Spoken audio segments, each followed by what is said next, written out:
Hello guys, welcome to our channel once again. Previous videos we talked about how to copy data from ADLS to SQL. We spoke about copying selected columns from ADLS to SQL. You can find those video link in description section. Today we are going to talk about parameterizing the dataset, how to use ADF lookup and for each loop. If you have still not subscribed our channel, let's get started. I have already created a metadata table to drive the dynamic content. This has two different path configured to copy data to two different SQL tables. I can show you the records present in the table. If you wish to loop through 100s of tables, you can do that. This is my ADLS dataset, and if we go to Parameter tab, we have an option to add parameter. We will add one parameter called source path. This need not be same as our metadata table column. It can be anything. As soon as you add parameter, you will find that available in the other tab, connection. Now click on the Add Dynamic Content. Here it will open a new pop-up screen where you can see all the parameter available. Choose the one we just added. Source path. Now we will configure our SQL data set in exactly same way. Go to parameter, add a new parameter. Let's name is table name. Go back to connection tab. Click on Add Dynamic Content. Select the new parameter. If you wish, you can parameterize the schema name as well. Right now, I have not done this. You can add a new parameter and use it. Now both of our data sets are ready. Let's go to our pipeline now. You can search for lookup and drag it to your pipeline. This will serve us to read our metadata dot. I have already added a lookup. Let's see how to configure it. You need to provide a dataset from where we are going to read the dynamic content. In my case, I am reading it from my metadata table. We will use the same SQL dataset and pass the table name as metadata. Here one important thing to notice is at the bottom, we get a checkbox, first row only.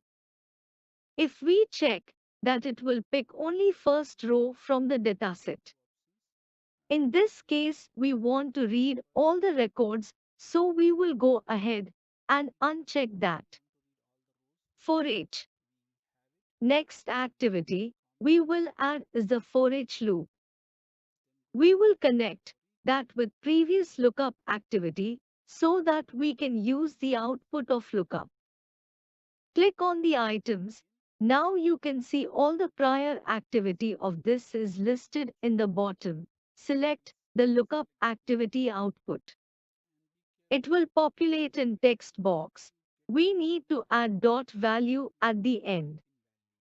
Now we will see what to add inside for each activity. We go inside for each. Drag a copy activity. Here again we need to configure our source and destination. We have to say the dataset. You can see the parameter is coming up here to add value. We will pick value from our for each item. Click on Add Dynamic Content. Now you can see at the bottom all the available things, but as it's for each we need to type in item dot source path. This name should exactly match with table column name. Now we have configured the source correctly with the dynamic content. Now we will have to do similar thing for the sink as well. Let's go to sink, click on the dynamic content and type in an item.table name. Let's finish that.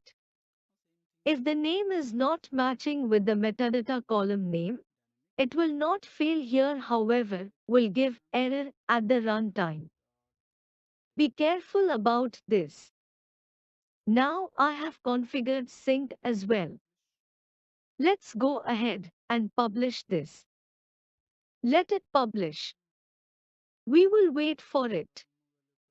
Let's see if there are any errors. There are some publish errors. You can click on the warning window and it takes you there.